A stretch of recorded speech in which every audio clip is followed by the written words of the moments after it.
Good morning. Welcome to Mixed Signal Lecture. Is there any questions concerning last week's lecture? Good. If not, we have the following agenda for today. We will talk about the flash analog to digital converter, which is the last major architecture for analog to digital converters in the field of Nyquist rate converters.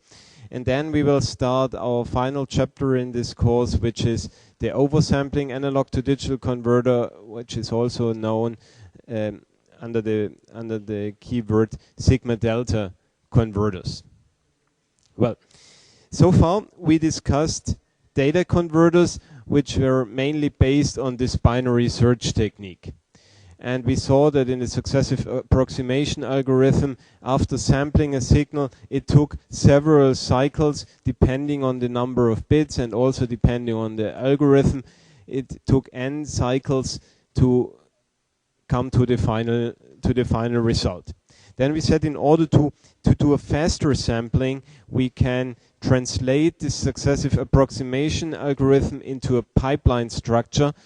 So in each pipeline stage we do only one conversion step, then we pass the intermediate data to the next pipeline stage, and in the actual stage we process immediately the next sample. And there we saw that the throughput can be increased tremendously because we don't have to wait for n cycles, we only have to wait for one cycle. But still it takes all these cycles to walk through the complete pipeline. So after sampling a signal at the input, it still takes n steps to make the result visible at the output. However, in each cycle a new result becomes available at the output, but with this latency. Well, there is applications where not only the sample rate is important, but also the latency. If you think, for instance, at control circuits. In control circuits and control loops, the dead time is an issue. And this latency, of course, contributes to the dead time of the control loop. So you sample, then it takes n cycles until the result becomes visible. And this dead time or this latency makes your loop less stable and can be a problem. Hence, we have the need for a converter which has not only a very high sampling time, but also very small latency. And this is the field of the so-called flash converters. And well, the reason for the name flash is that it is very, very fast. So there is one sample clock, and after a very short time, the result is available immediately. Not after certain cycles, but it is available immediately. Let's look at the basic architecture of such a flash converter. Well, you can see here on the right-hand side, this is the characteristics we want to realize. And the basic idea of the flash converter is to generate all these thresholds that we have here in the step functions, these thresholds.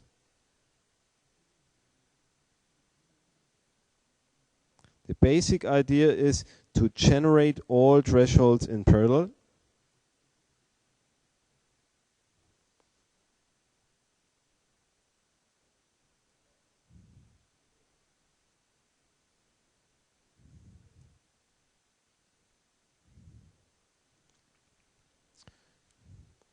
And you can see this in the circuit diagram here. You can find the well-known resistor ladder that you know from the digital to analog converters.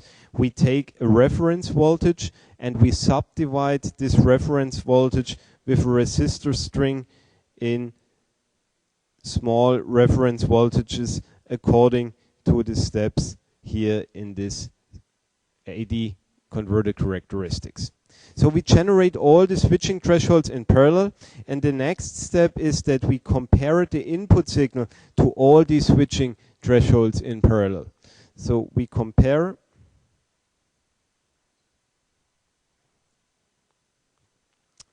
these voltages to input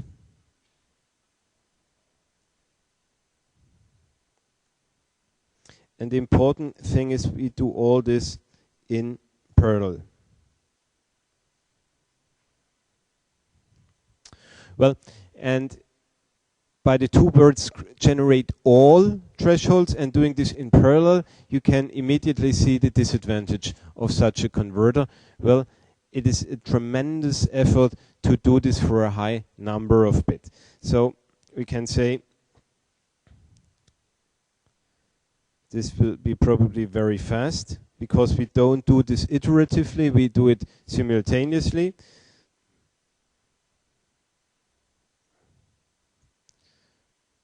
But we can say this is a high effort. And high effort is in terms of area and power.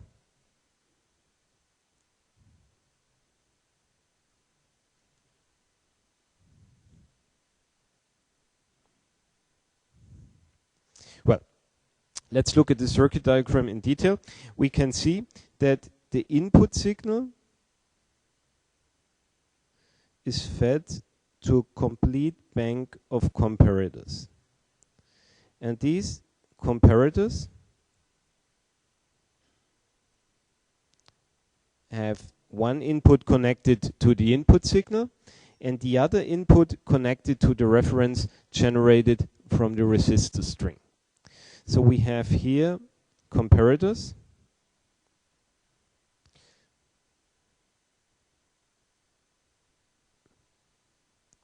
Well, I have here the symbol of the open loop op-amp for the comparator. It is not necessarily an op-amp here, so usually it is not an op-amp, but it is 2 or 3 gain stages followed by a latch.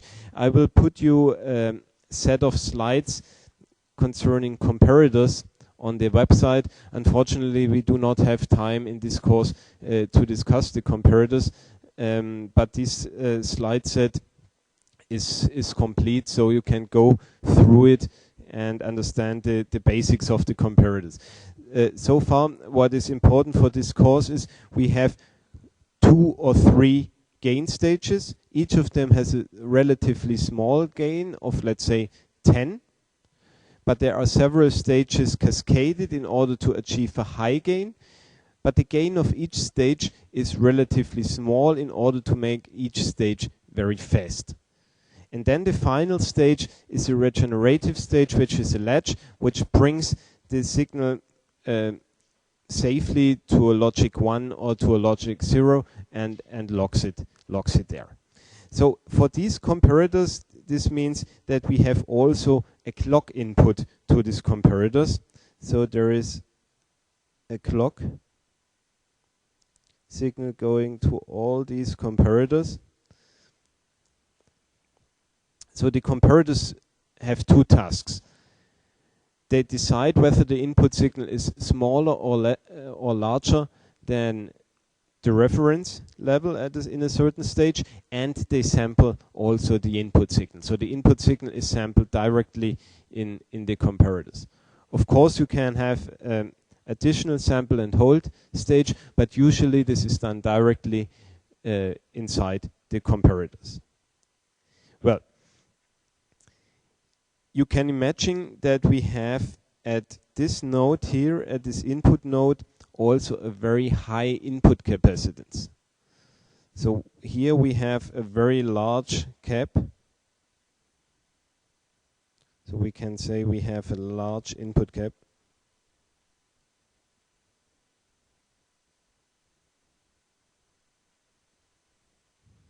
Which means that at the input we need a strong driver providing or feeding the input signal to all these comparators. The other thing is that the clock signal here has also to be routed to all these comparators, and you can imagine if we have more comparators, there is also a very large cap here. And if we sample the signal inside the comparators, then it is important that the clock signal arrives at each comparator exactly at the same time. So we have very stringent symmetry requirements for the clock signal. The clock tree here has to be very well balanced so that with a very good accuracy, the clock signal arrives at all comparators at the same time. Well, by the way, how many comparators do we need in this architecture?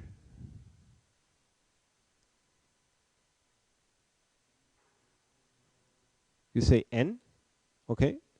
Does everybody agree?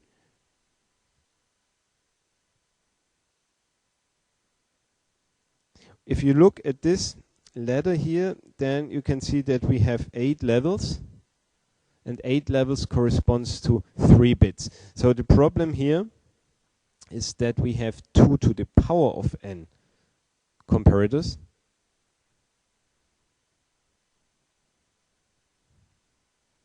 And this leads to this statement that we have a very large effort for building such a device. So this is something that is very fast, but we can say this is possible only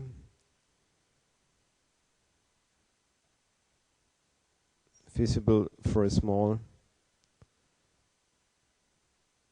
number of bits. Okay, you cannot build here a converter with 12 or 14 bits simply because of the effort. Because also not only the area and the power, but the simultaneous switching of all these comparators also creates a large noise peak, at least on the power supply, and can disturb other components here. So there's several reasons why this is limited to a small number of bits. So you can find this for 4, 6, 8 bit, but not for a large number. So we can finally state this is good for very fast applications. So we can say this is good for high-speed applications.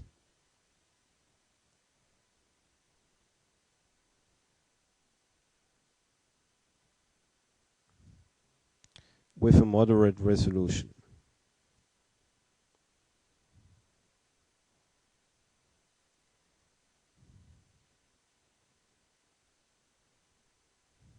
And it is, I hope it is clear why this is a fast device. Well, because the delay and the latency from the input to the output is only the delay of a single comparator. Okay. Well, here you can see that the switching threshold is at 1 LSB, VLSB. We can of course also have this curve shifted like this and can have the switching thresholds at half VLSB. This depends on how we size the resistors. For instance, if we take here R/2, then we have the switching exactly in the middle of this step. The other interesting point is we have here only one type of resistors. Even if we need here R/2, we can build this, of course, by putting 2 of these standard resistors in parallel to get this R/2. And this is very good for matching, because we in this architecture we have only one type of resistors. So the question is, how does the result of such a converter look? We said, okay, we have here 8 stages. In principle, this is a 3-bit converter, so we can say here this is a 3-bit flash. And you can see for the lowest converter, if the input signal is smaller,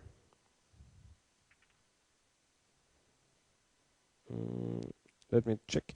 If the input signal is smaller than the reference signal here, then we get a logic high signal at the output. If the reference signal is larger, if the reference signal is smaller than the input signal, so the input signal is larger, then we get a logic 0 here. So let's assume that we have a voltage somewhere here, let's say in between these 2 nodes. then we can say, okay, here the reference, let me check, something is wrong. No, then we can say here the input signal is larger than the reference, so we have a 0 here. Here the input signal is still larger, so we get a 0 here. Here the input signal is only slightly larger than the reference signal, so we still get a 1, but in the next step here the reference signal is now larger than the input signal, so we get a 1 here, as well as here, here, and here. So you can imagine if the voltage changes up and down here, the transition between the 1 and the 0 here, this transition also moves up and down. So we have a thermometer code at the output. So we can say here we have a thermometer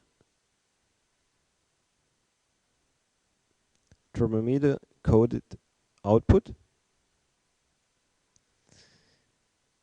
Depending on the value, the transition between the 0 and the 1 is more or nearer to the top or nearer to the bottom. So for signal processing, it is reasonable to convert this thermometer code into a binary one, and this has to be done in a subsequent logic stage. Okay, let's summarize what we have so far. So we can say the advantages of a flash converter is that due to this parallel processing, it is very fast. We do not have any analog post-processing like adding a reference voltage or amplifying it by a precise factor or something. We have only this reference signal generation and the comparators. The disadvantage is that we have this huge hardware effort because of this factor 2 to the power of n.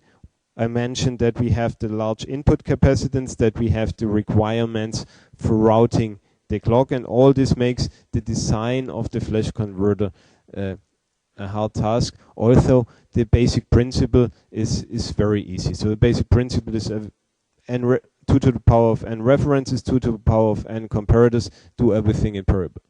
So yes, but the details can be troublesome.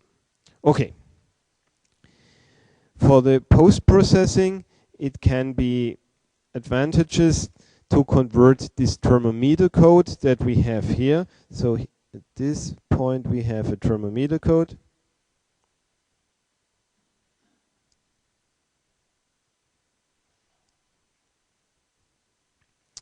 It can be advantages to convert this code in a so-called one hot code. So we can say here we have a one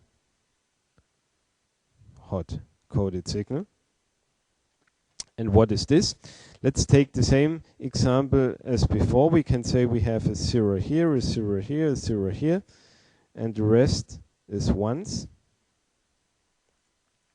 And then you can see that we have here a logic that says the output is high if the upper signal is 1 and the lower signal to this NAND gate is 0. So we can say here, okay, this is 0. Here is a NAND gate, so we have a 1 here.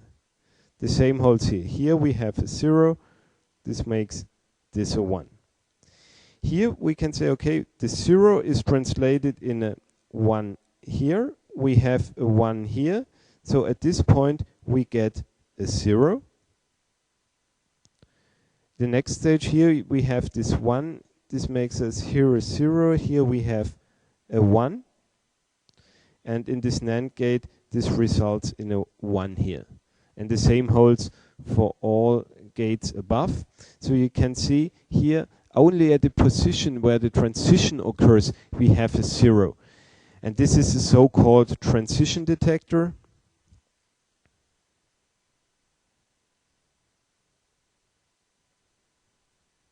You can say this is a transition detector.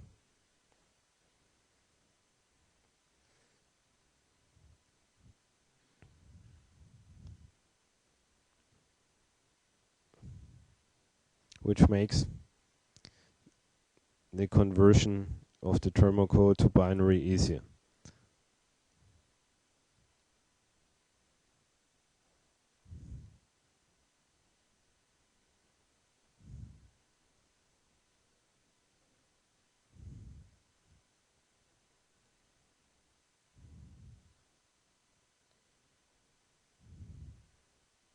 Okay, but you can see this is simply a digital post-processing. You can even start and say, okay, beyond the comparators, I describe everything in VHDL and synthesize this logic.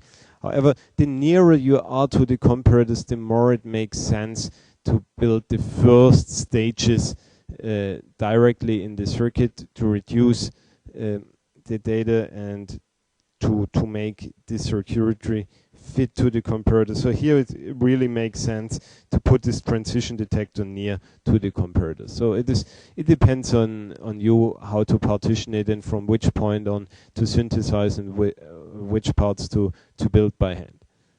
For sure, analog design has to go till the comparators.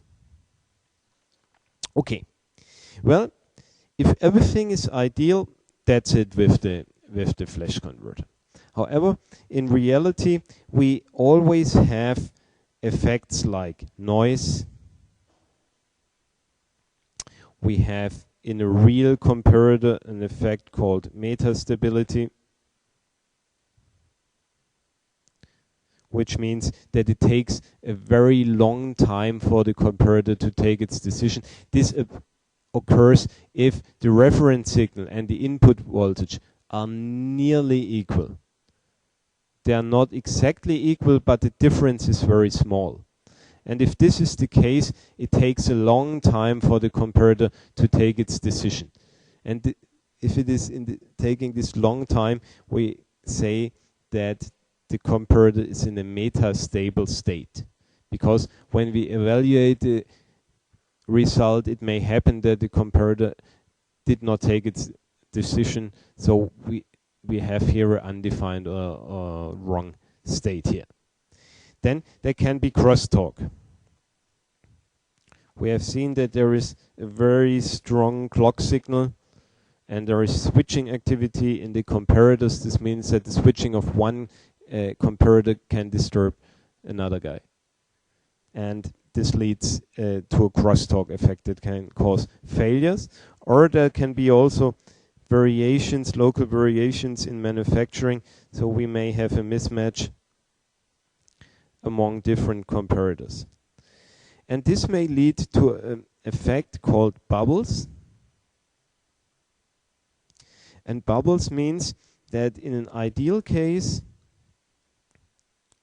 we may have a code like this.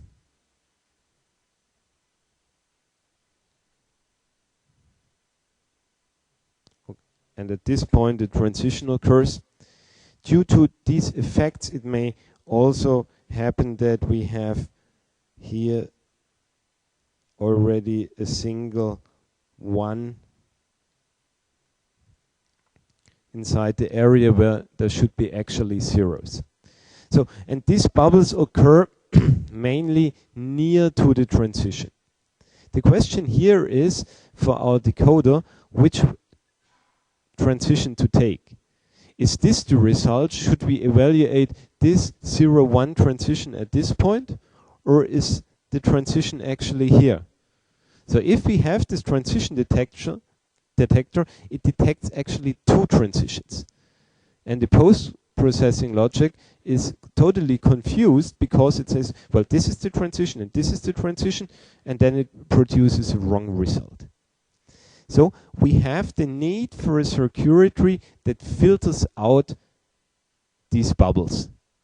A circuit that says, well, this here is an error, we erroneously have this one here, remove it. And then in the post-processed, in the filtered result, we make this transition detection and the conversion to binary. This is what people call a bubble correction circuit that is usually included in each flash converter. And the very basic bubble converter is to say, okay, here I check not only as in the transition detector, I do not only compare two results, two neighboring results, but I take another one. Here, for instance, I check, is this one a 1, and this one a 1, and this one a 0. Then I detect it.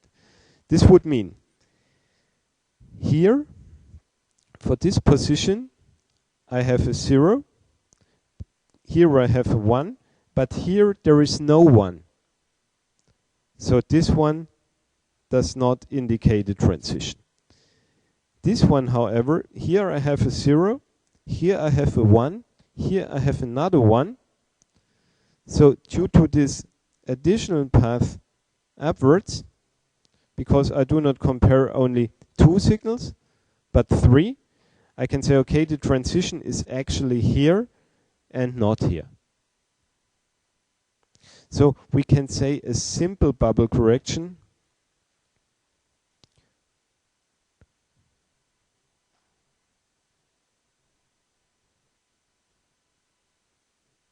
is a 3-input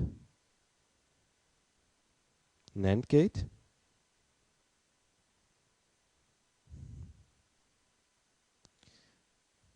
And this means that the transition is only detected if more than one is seen above a transition.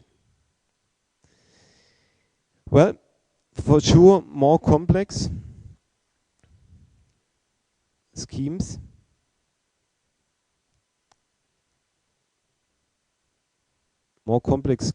can correct more complex bubbles. So there may be the case that you have a 2-bit bubble, or that you have multiple transitions or whatever. So more complex schemes can correct,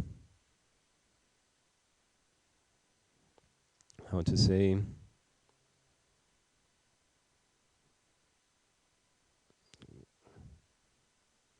more fancy.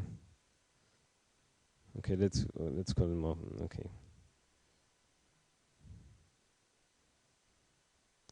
And one thing you can do is that you have a majority voting, for instance.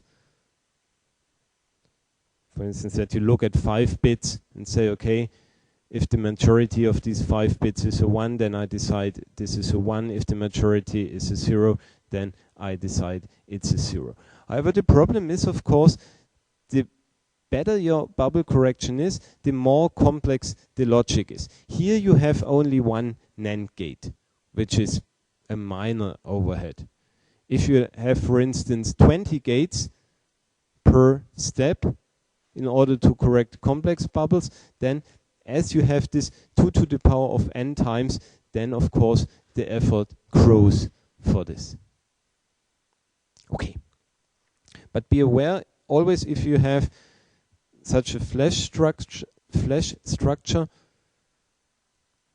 you might be in a noisy environment or whatever, have one of these effects, then it can happen that one of these comparators takes a wrong decision, and you have to make your post-processing robust against this effect. This is a general learning you can take from this.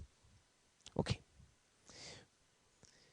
How to increase the resolution of the flash converter? Well, we have seen we can increase the resolution simply by putting more of these comparators in parallel. Then I said, okay, this is limited because the effort grows. And hence people invented the so-called interpolating flash converter, which tries to have less effort for a higher resolution. First, you have to note that a comparator consists of a preamplifier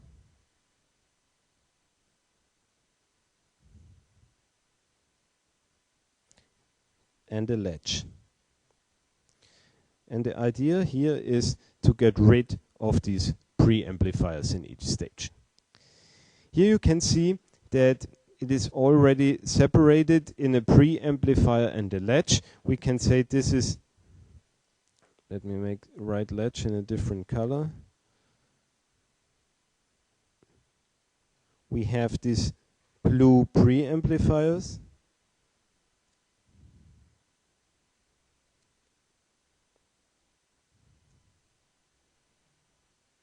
And this is the latches.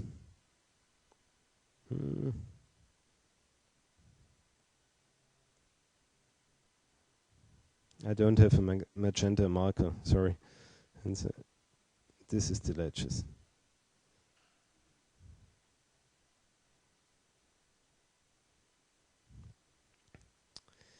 So the basic idea of the interpolating flash converter is to say, well, each preamplifier has a certain finite gain. The gain is not infinite. So let's look at two neighboring output signals of the preamplifier. So let's say we look, for instance, at the node 2 and at the node 1. And then somewhere we have a transition of the node 1, like this. For very large difference, for sure it saturates, but if the difference between the input signal and the reference signal is small, then there is also a small a transition region. So let's say here we have the node 2.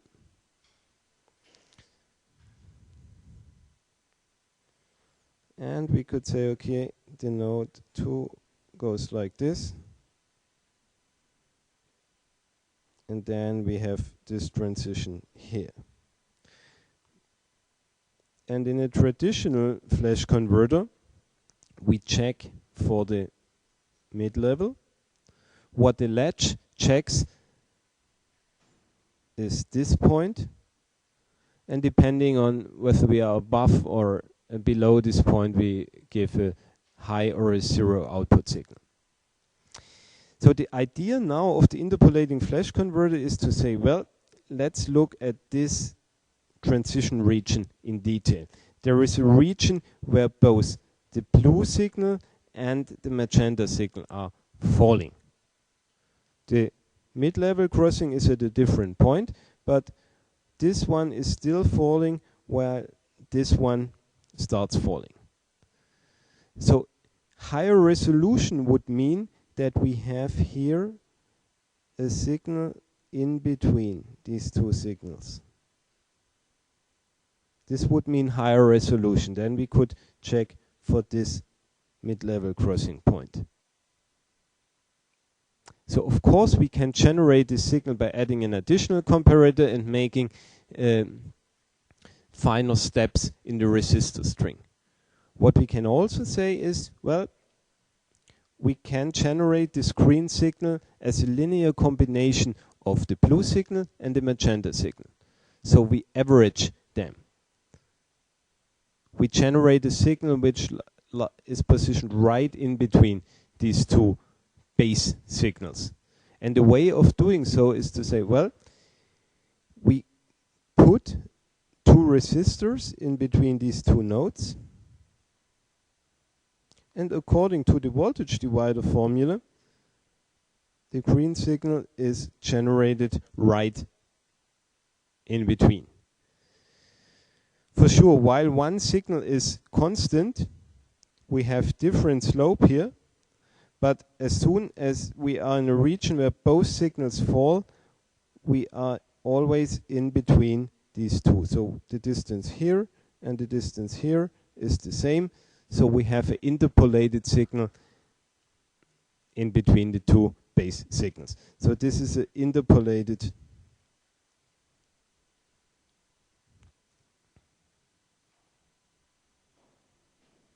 signal. And if you look at the circuit on the left, you can see exactly this. Here we have one signal coming out of a preamplifier. Here we have a signal coming out of the preamplifier. And in between, we generate additional signals by this resistive interpolation. You can see here, still we need all the latches. Well, this is the elements that take the decision 1 or 0. Yes, but we have reduced the number of preamplifiers tremendously. Well, here we have only these 4 preamplifiers and we have these 16 latches. So we have reduced, or we went down from 16 preamps to 4 preamps at the expense of these resistors here. So therewith we can go for a higher resolution without increasing the effort so much than in the basic flash converter. Is the idea of this interpolation clear? And is it clear why we do this? Okay. Well, one thing to mention, in the lower region here, the interpolation does not work. So for instance, if we say here this is one signal, this is the next signal, oops, then we can generate interpolated signals here, yes. But if we look at this, here, the black signal here is always 0. Here this is our mid-level. So you can see here, if we interpolate this one, then we get something like this.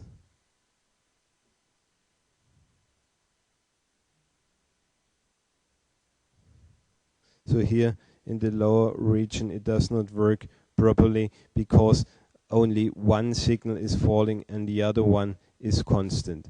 So at the corners this effect or this interpolation simply doesn't work, and hence we need another preamplifier that generates an appropriate signal here, even if you don't need this range. So you have to be careful if you do such schemes. You have to be careful at the corners. This is what people call that they need an overrange for such a converter to make it homogeneous in the region where the actual conversion takes place.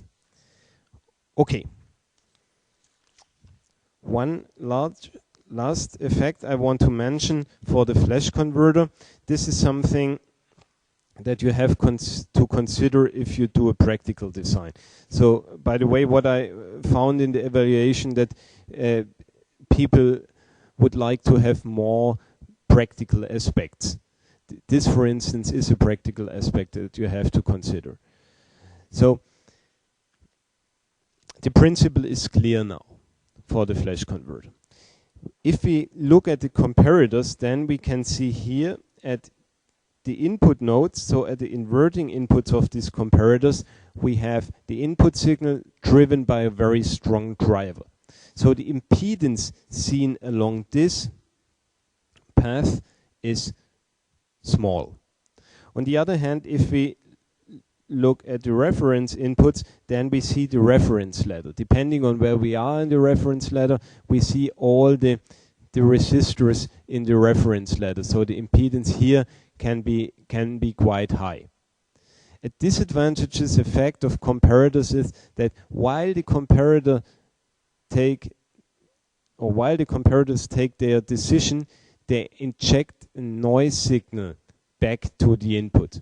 This can be, for instance, be caused by capacitive coupling. Okay, the comparator takes a strong decision, pulls the two nodes to full swing in order to take its decision, and this complete switching activity can inject noise back to the input of the comparator. Well, noise assuming that the same amount of noise is injected to both inputs of the comparator. If it is injected here to the negative one due to the low impedance, this is decaying very rapidly. So the strong buffer connected here to the input corrects this immediately. Any disturbance injected to the other node is visible for a longer time, because due to the higher impedance, due to the RC constants caused by these resistors, it takes a while until we have a clean reference again. Then if we sample very fast, it can happen that we sample the second or the next time before the reference is clean again. And for sure then we make an error. So if the reference is not clean, we cannot take a correct decision. This effect is called kickback effect, which means that the comparators inject noise back to the input, and the effect of this noise injection can be different at the two nodes and can cause erroneous conversion in the next step. So a practical aspect here is that you have to do very careful simulation to figure out the kickback effect in your comparators. Therefore, of course, you need already a layout, because you have to do extracted simulations, because you need all these parasitics that may contribute to this noise injection. Then you have to also to simulate your impedance at the different nodes, and you have to assure that the impedance is low enough so that any disturbance decays fast enough according to your sample rate. So this shows you it is not sufficient only to generate the appropriate voltages here. You could say, okay, I need reference voltages, so I take 100 meg ohm for each of these resistors, then the reference generation requires nearly no current. Well, the voltages would be okay, yes. But for instance, for such an effect, it would be a disaster, because then any disturbance would decay very, very slowly. Okay? This is something that comes up if you do real implementation of a converter like this. All right. Well, this was an overview over the flash converters I want to give in this course. Let's conclude this section by the question, how could we increase the speed of conversion even more? So we have seen that the flash is the fastest thing we can build. How can we increase the speed even more? Or how can we increase the speed of other types of converters like SAR ADCs? Any idea? What would you do in real life if you have to fulfill a complex task in a fast time or in a short time? Well, you would distribute it over several guys. Okay? And this is what we can also do for the converters. We can say, okay, we have a pretty fast sample and hold circuit here. So we can say, okay, here we sample with the high rate. So we have a full rate, sample and hold. Here, for instance, we work with a clock signal F. And here we can say we take N, in this case, 4 converters in parallel, and then we distribute the task. Okay? The first sample is assigned to the first ADC, the second sample to the second ADC, and so on. Then we can operate each of them with F over 4.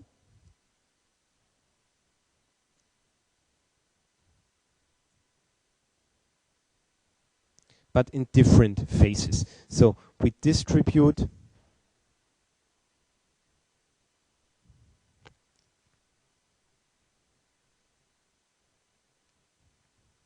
to parallel ADCs. And this parallelization, similar technique than the pipelining, is suitable for speeding up. And of course you have to collect the results from all these ADCs again, so you need this multiplexer here, which again works with the full rate, because this has to switch in a cyclic way between the results of these ADCs. This is an architectural technique to speed up the conversion even more. So one comment, you have to think on different levels of hierarchy.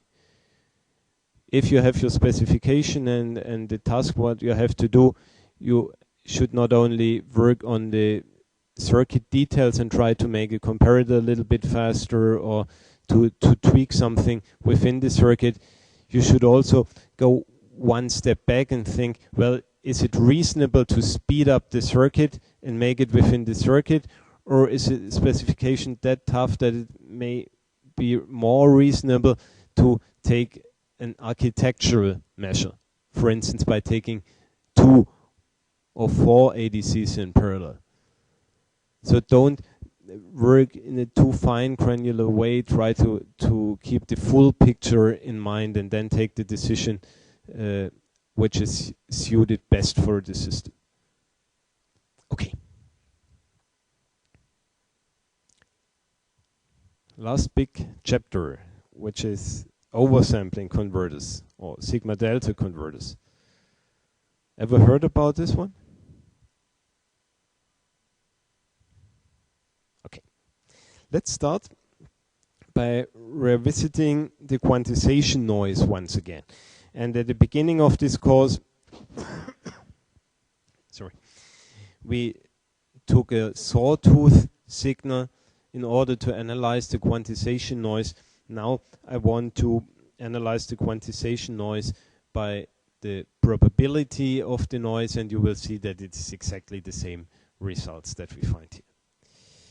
Let's take an extreme case and say, well, we have only a comparator, a quantizer or an ADC with only 1 bit. This can be seen here. We have our input signal and we just check for the sign. Okay, we have 2 levels. If the V is positive, then we give a 1. If it is negative, we give a 0 or a -1. Then we can say, well, in this region here, the output signal is larger than it should be for an ideal unquantized case. So we have here a positive quantization error. Beyond this point, we are smaller than the signal, so we have a negative quantization error. Here it is exactly the other way around. Here we are smaller than the signal, so we have a negative quantization error, and here we get positive again. If we assume that we do no overloading, then the quantization error is always limited into between plus and minus half VLSB. And if we assume that the signal changes very fast and in a random way, then we can say, okay, the quantization error is also equally distributed over this interval. So we assume that the probability of the quantization error is equal. So quantization error is equally distributed, uniformly distributed. So we have a probability of 1 over VLSB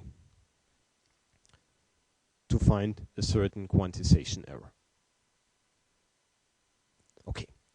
What is the power contained into this quantization error? What is the noise power?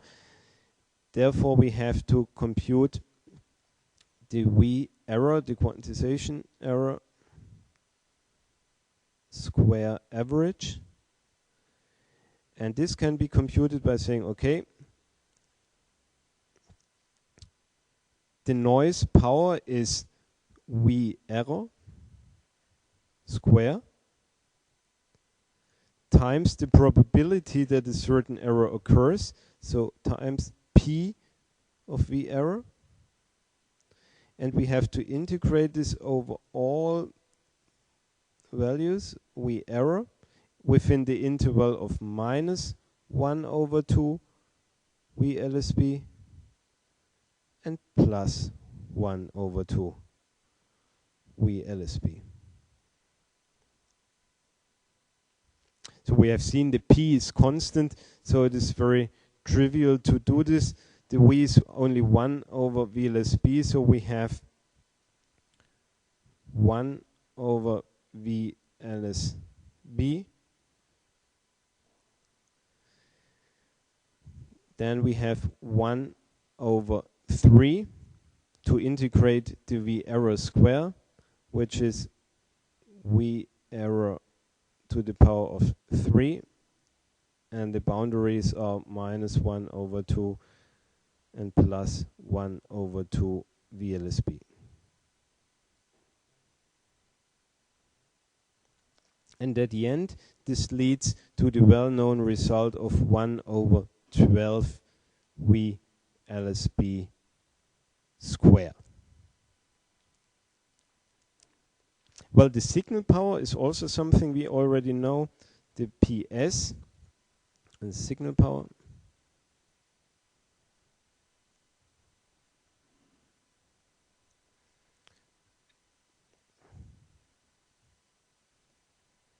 is PS, which is for a sine 1 over 2 peak voltage square, which gives us 1 over 8. Or let's say, if we choose the max value that we can realize, which is 1/2 of the Vref. So we say, okay, we have 1/2 Vref square. Then we have 1 over 8 Vref square.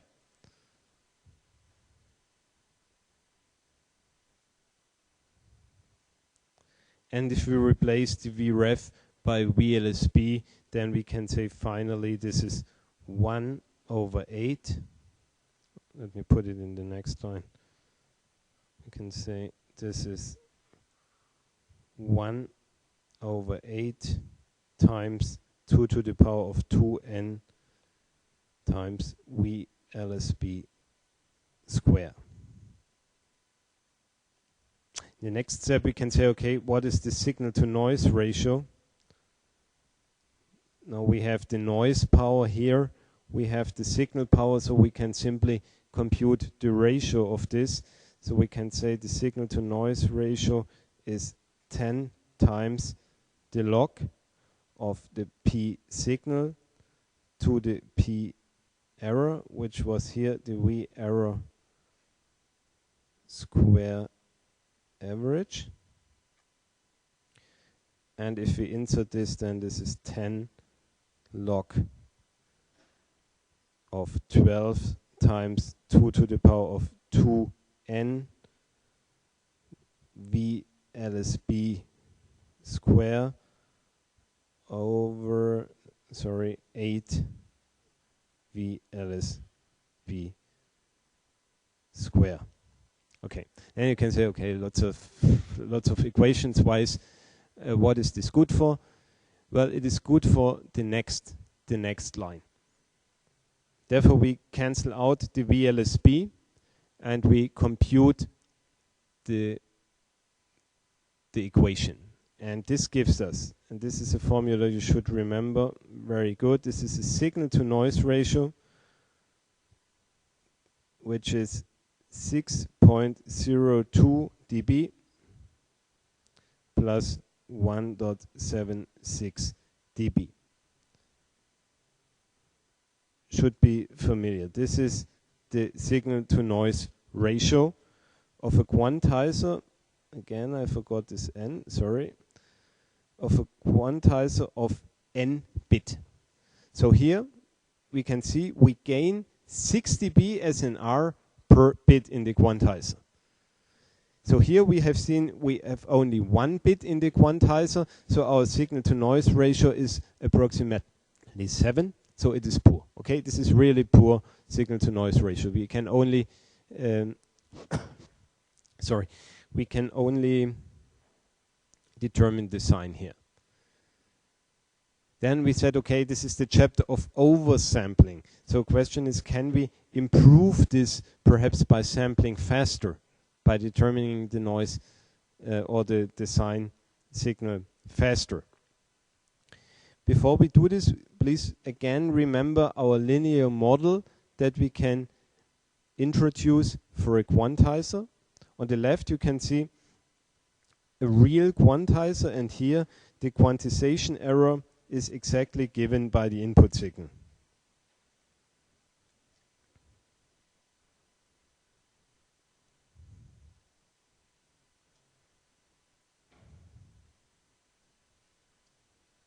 By the input signal.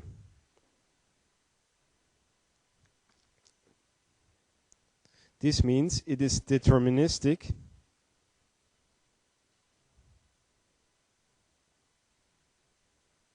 which means each input signal corresponds exactly to a certain quantization error.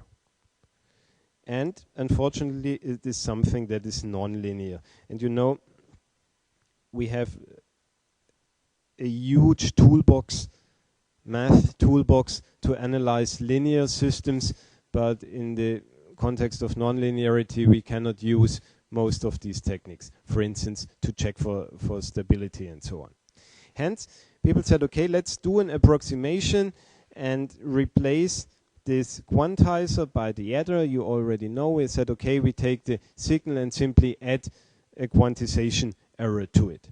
Well, as long as this quantization error is a function of the input signal representing exactly this step characteristics, that long we made no error, and it is, however, still nonlinear. So we can say if our yn is equal to xn plus en, the quantization error. And as long as the en is a nonlinear function e of xn, nothing has changed. So as long as this holds, the model is exact and nonlinear.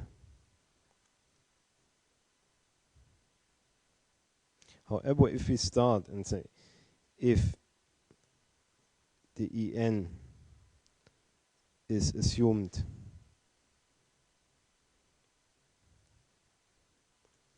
to be white noise,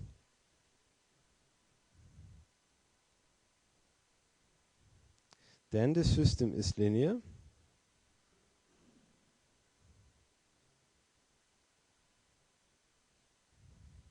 But we have to be very careful, because the applicability and the validity of this model is limited.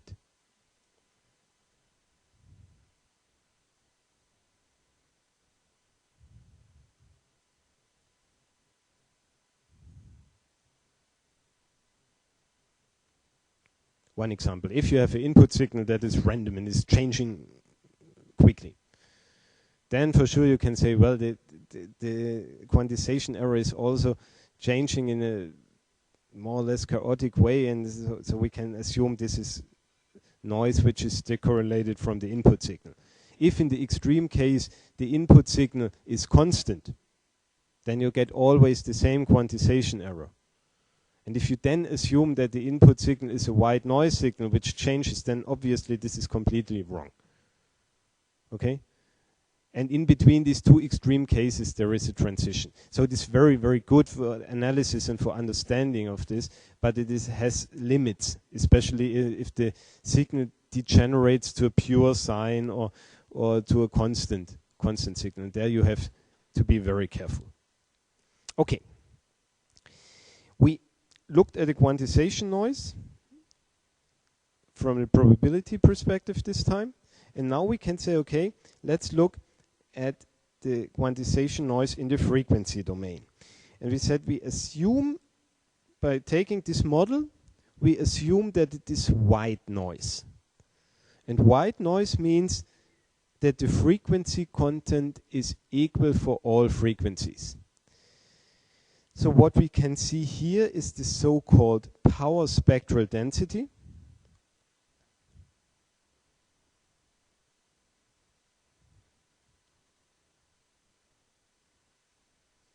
which means which frequency contains which amount of power. So if it is white, so if we say we have a white noise,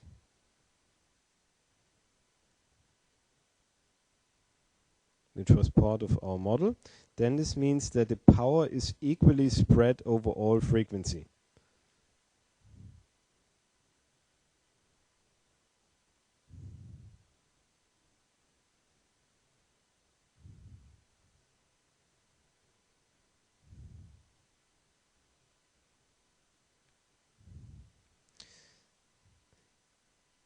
The value here is an SE. Well, this is constant because we said it is equally spread. And then we can compute the noise power. You can say, okay, the quantization noise power.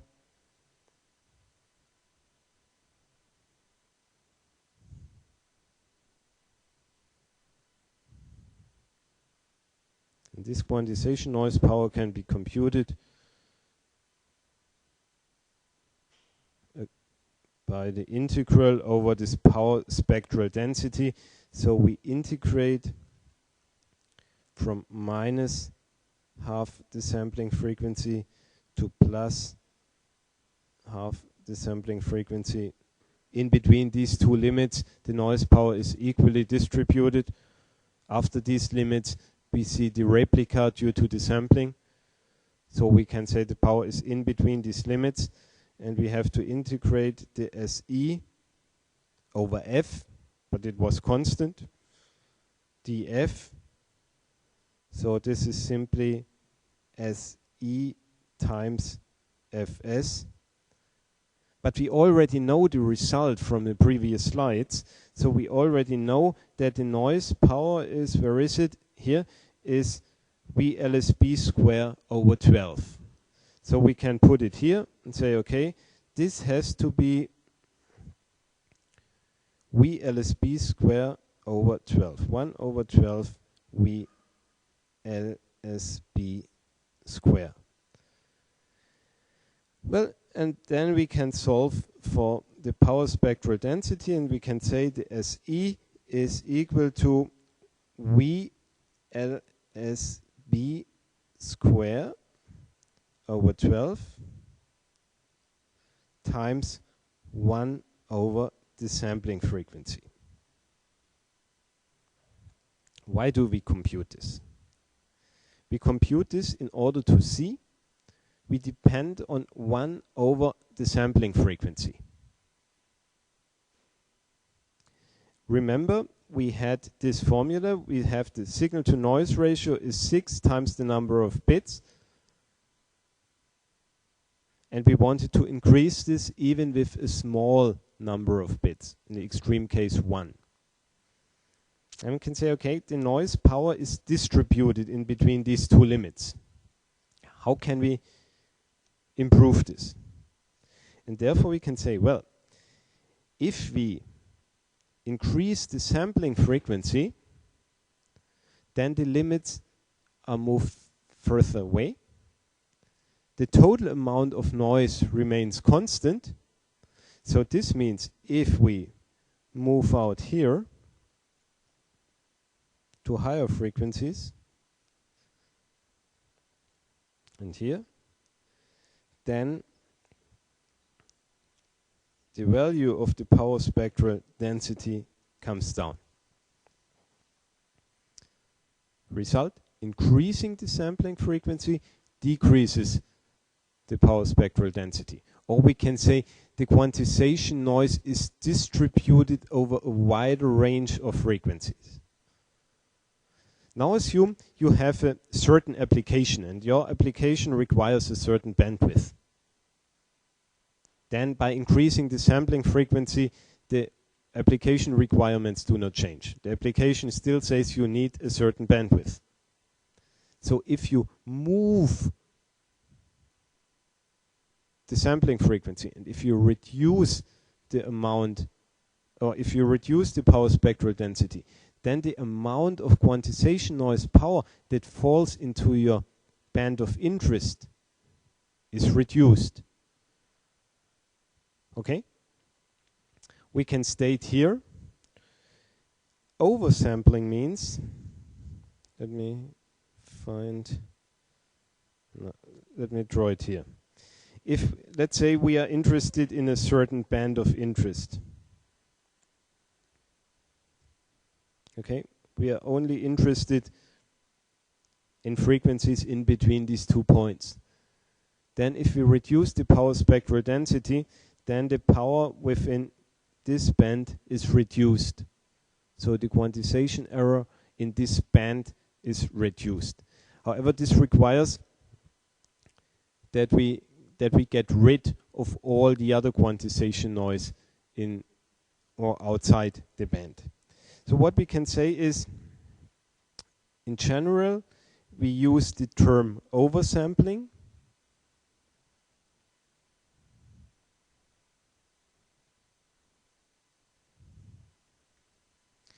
If the sample rate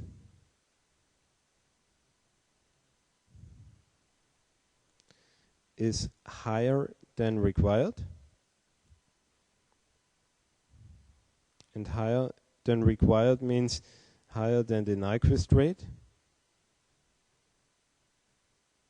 and in the context of sigma delta converters, we are also saying if the sampling rate is considerably higher than the Nyquist rate. Then we have seen that the power spectral density is reduced.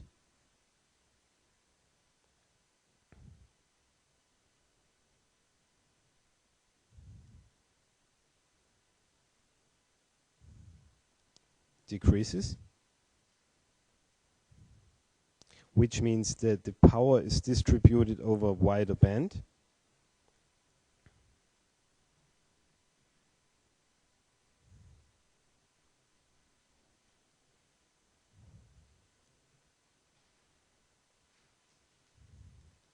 But the total noise power remains the same. So the total noise power is unchanged.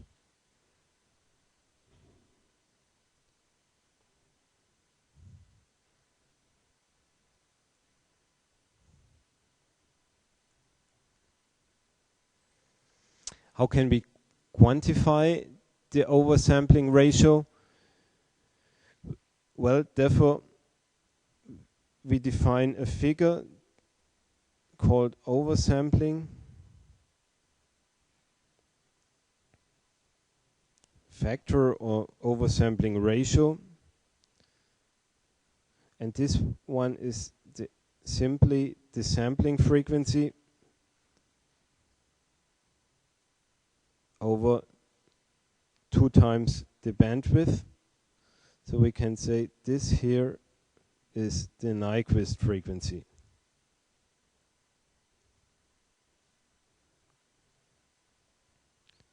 So we can say the Nyquist rate is the minimum sampling frequency we can use, and the factor of increasing the sampling frequency, this is our oversampling ratio.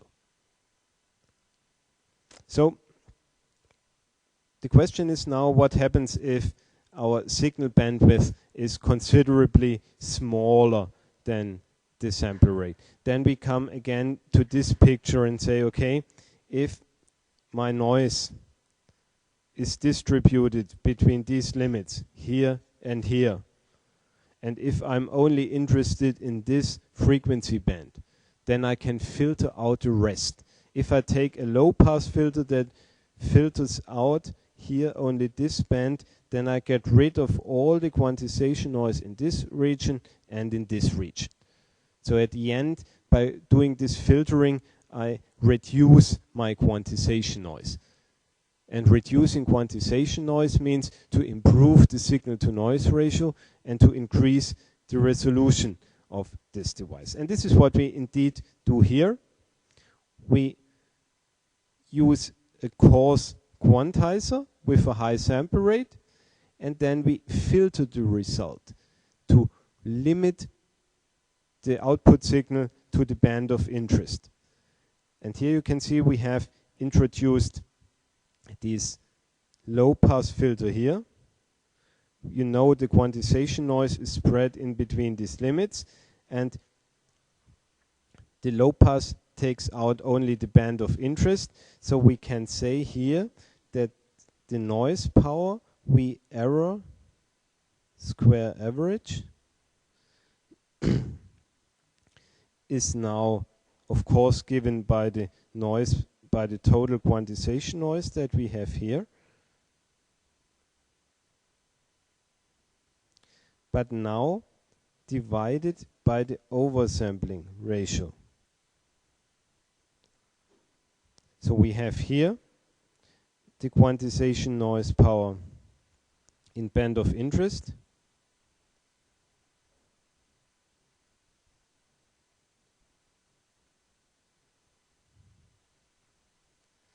And this here is the total quantization noise power.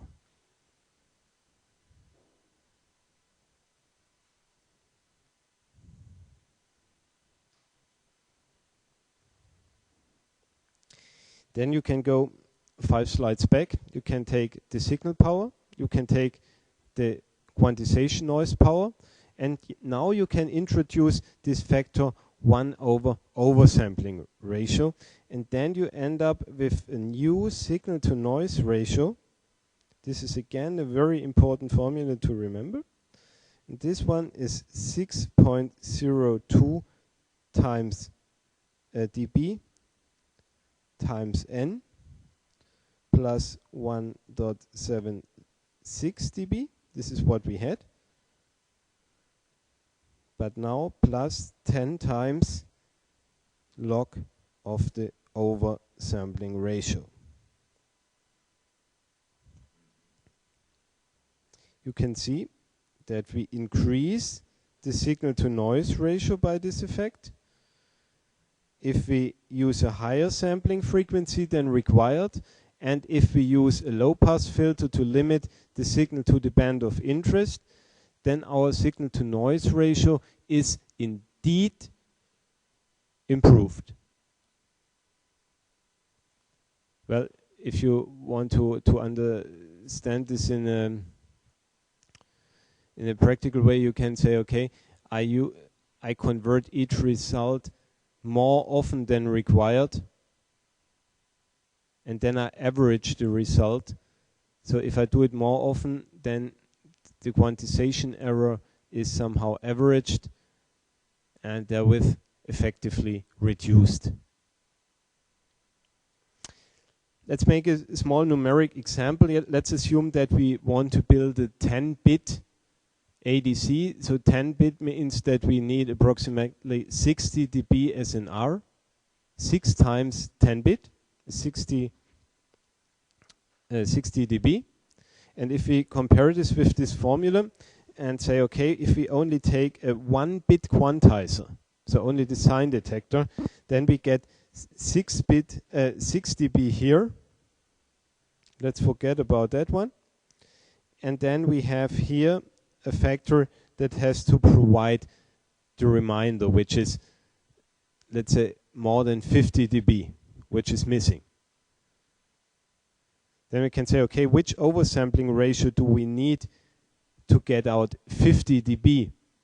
And then you can see that we need here a OSR of 10 to the power of 5, which is excessively. So this is not feasible. So the result that we can draw here is that the SNR, this is the SNR of a converter with pure oversampling, and we can say that pure oversampling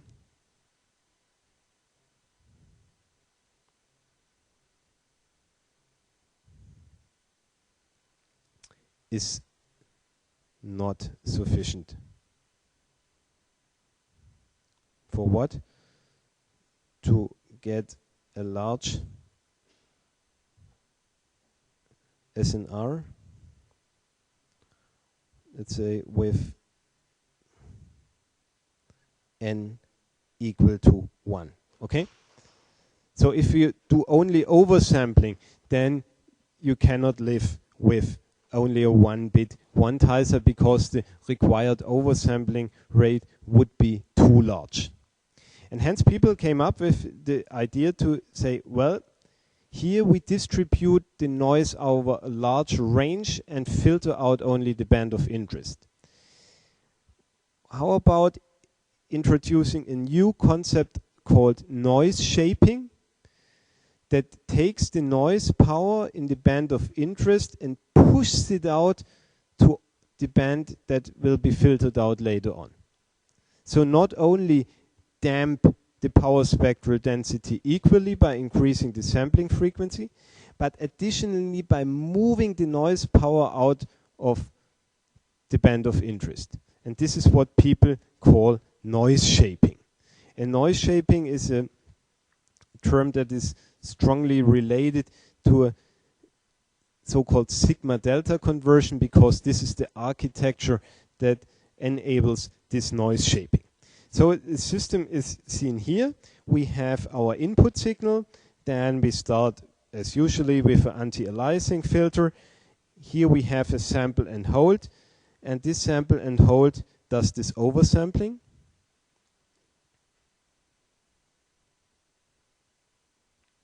And then we get a sigma delta converter, which acts as a noise shaper.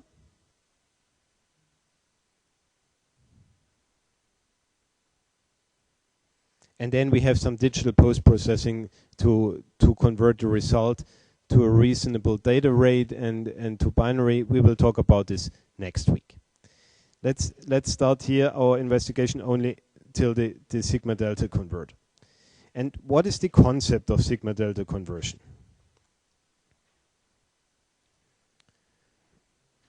The concept of sigma delta conversion is exactly what I said. To shift the noise out of the band of interest. So we use a low bit quantizer.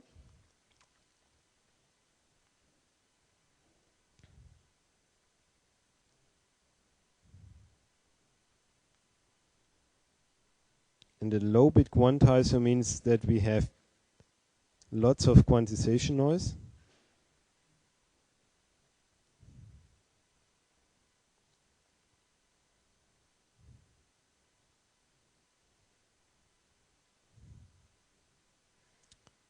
And then we push the noise power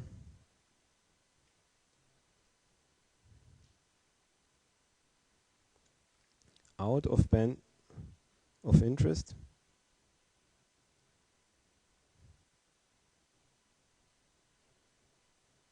towards high frequencies.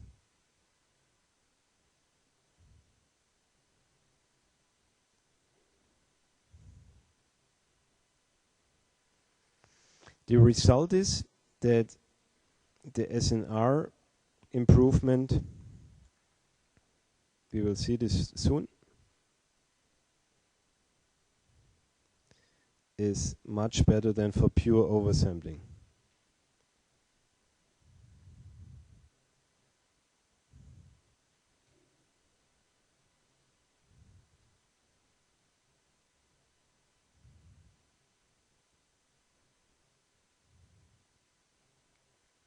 But concept, just remember, we want to push the noise out of the band of interest.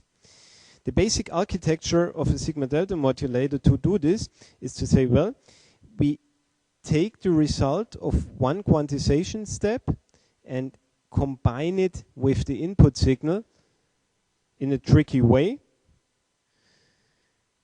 in order to shape the noise. So we can see here that we have the quantizer, which makes the system nonlinear and which prevents us from taking our analysis techniques for linear systems. So we have this nonlinear quantizer.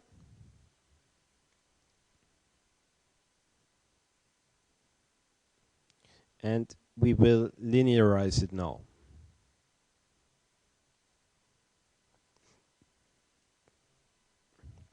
And indeed you can see the idea is to feed this signal back.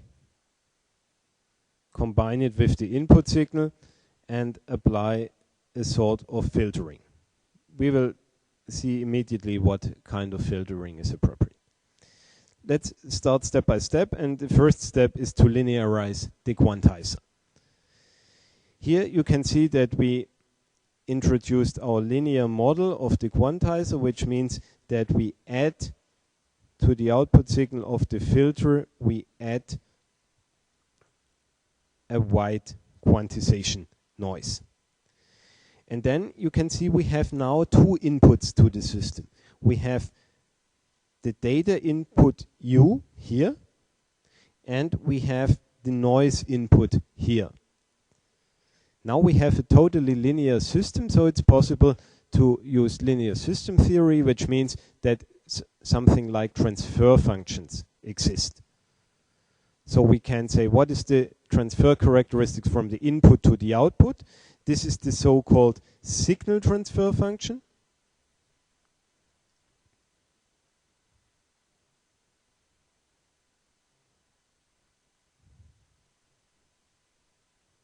And the signal transfer function STF, you can see directly here, forward pass is the HC over, because it's a feedback system, 1 minus. You can see here we have an additional minus, hence we get a plus here. Then we have here the H, nothing in the feedback, so the loop gain is here the HC, and this is our signal transfer function. Then we have here a transfer function from the error input to the output. So by the way, this was the transfer function from here to here. And the transfer function from the noise input to the output is the noise transfer function.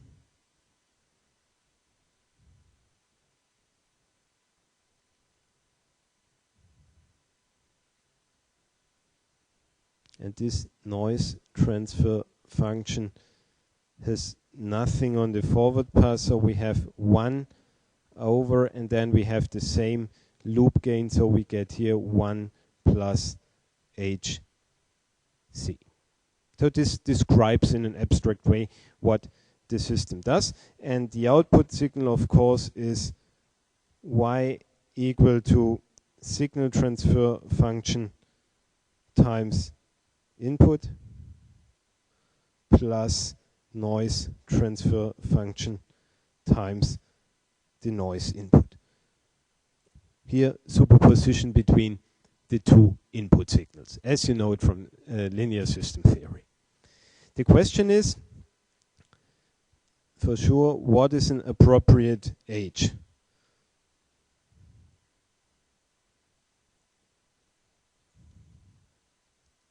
What is an appropriate filter function?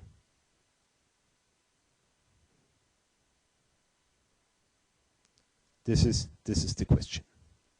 So what we want is that our signal is transferred to the output properly. This is because we want to build an AD converter, hence we don't want much filtering in the signal path. So our goal is that our signal transfer function, which was the HC over 1 plus HC, this should be unity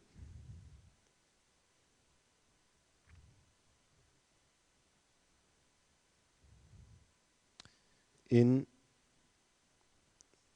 the band of interest, okay? Let's say it's in the baseband. Well, unity in the baseband means, so unity for small frequencies, and unity would mean that the one, we get rid of the 1 because then the H would cancel out. So if for low frequencies the H is very large, then we can neglect the 1, the H is cancelled out, and we are there. So we can say, okay, for H, I'm running out of space, sorry, let me put this up there. Yes.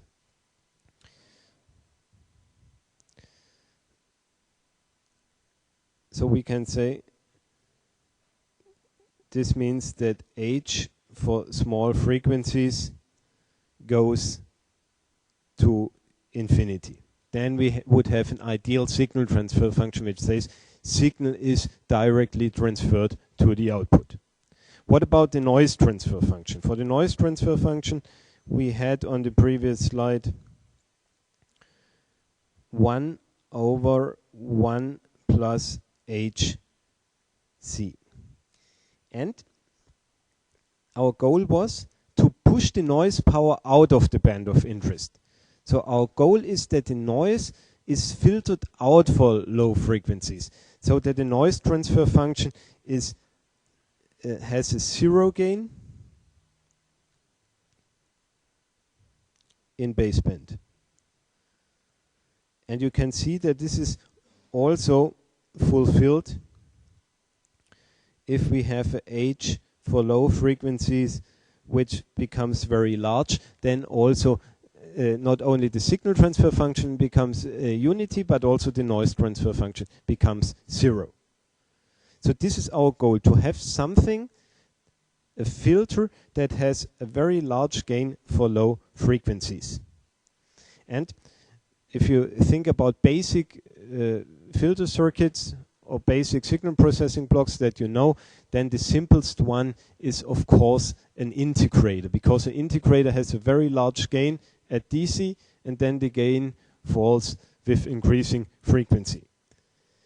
Then we can say, okay, we are in discrete time, so this would be a discrete time integrator, and if we use this, then we can say both requirements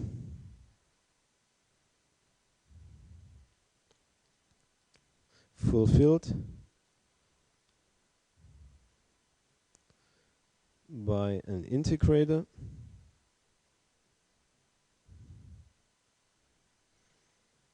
And the integrator has the transfer function HC. Okay, sorry, this is a little bit dense. HC equal to c to the power of minus 1 over 1 minus c to the power of minus 1. This is this DC pole. And by using this, we can see that the signal transfer function becomes c to the power of minus 1 over 1 minus c to the power of minus 1. This over 1 plus c to the power of minus 1 over 1 minus c to the power of minus 1. And you can simplify this, and what you find is that we have a signal transfer function which is c to the power of minus 1. Very basic signal transfer function. And our noise transfer function becomes 1 over 1 plus, okay, I have to be careful here, 1 over 1 plus c to the power of minus 1 over 1 minus c to the power of minus 1. And if you multiply this by 1 minus c to the power of minus 1, then you can see that this is 1 minus c to the power of minus 1. And if you interpret this, then you can see the signal transfer function is only a pure delay. The signal transfer function says we only delay our input signal, and the noise transfer function says, well, here we have a first numeric derivative.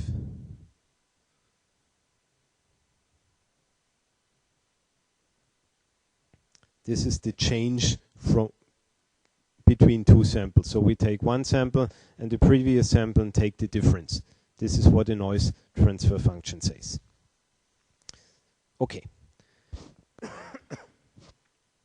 Here we have included this integrator, and we have this signal transfer function, which was c to the power of -1, and we have this noise transfer function, which was 1 minus c to the power of -1.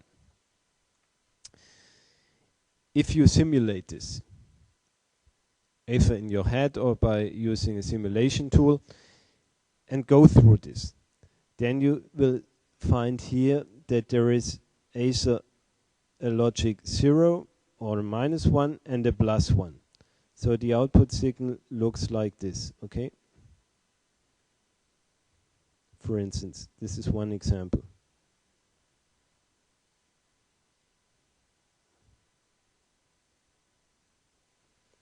However, the input signal is something analog. So what's wrong? Our signal transfer function says the signal is purely delayed by the system. So it should be visible at the output. However, if we look at this output after a 1-bit quantizer, okay? Let's assume here a 1-bit quantizer.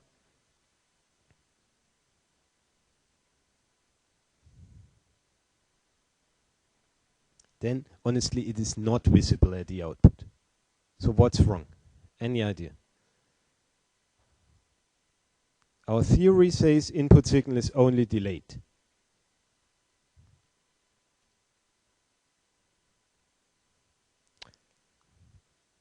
Let's look at this formula.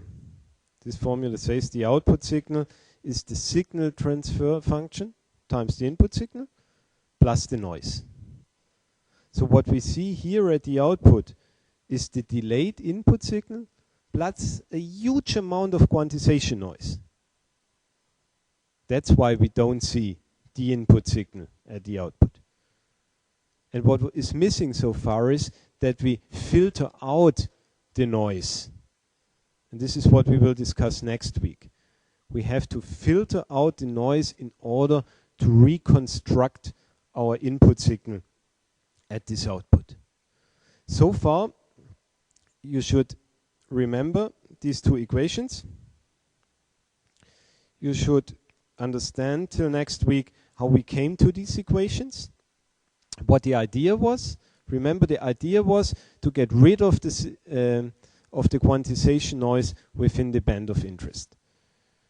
And we will start next week by evaluating the noise transfer function, and you will see that the noise transfer function has a frequency characteristic that damps the noise for low frequencies in the band of interest and amplifies the noise outside the band of interest. And therewith we shifted really out.